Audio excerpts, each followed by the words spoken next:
छत्रपती शिवाजी महाराज हे आमच्यासाठी आराध्य दैवत आहेत. शिवरायांच्या चरणावर डोकं ठेवून मी शिवराय आणि त्यांची पूजा करणाऱ्या शिवभक्तांची माफी मागतो, असं मोदी म्हणाले. वाढवण बंधाऱ्याच्या भूमिपूजन सोहळ्यासाठी आलेले पंतप्रधान नरेंद्र मोदी यांनी मालवण येथे छत्रपती शिवाजी महाराजांचा पुतळा कोसळून झालेल्या अपघाताप्रकरणी माफी मागितली आहे. शिवरायांपुढे नतमस्तक होऊन मी त्यांची माफी मागतो, अशा शब्दात नरेंद्र मोदी यांनी क्षमा याचना केली.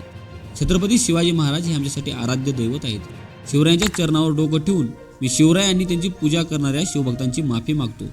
घडलेला प्रकार अत्यंत दुर्दैवी आणि वेदनादायी आहे. पश्चाताप न होणाऱ्यापैकी आम्ही नाही.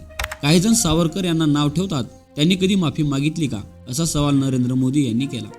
मालवण येथील राजकोट किल्ल्यावर 8 महिन्यांपूर्वी पंतप्रधान नरेंद्र मोदी यांच्याच हस्ते छत्रपती शिवाजी महाराज यांच्या पुतळ्याचे अनावरण करण्यात आले होते. हा पुतळा कोसळल्याची घटना काही दिवसापूर्वीच घडली होती.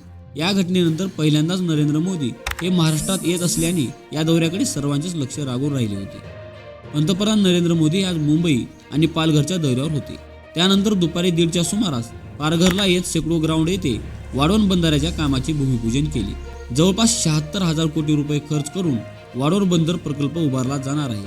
हे बंदर भारतातील सर्वात मोठ्या खोल पाण्यातील बंदरापैकी एक असेल. या बंदराच्या कामाला प्रारंभ पंतप्रधान नरेंद्र मोदी यांच्या हस्ते झाला.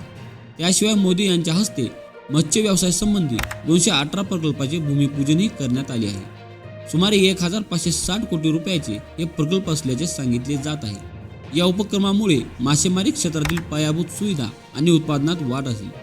5 लाख रोजगार निर्माण होतील असे सांगण्यात येत आहे.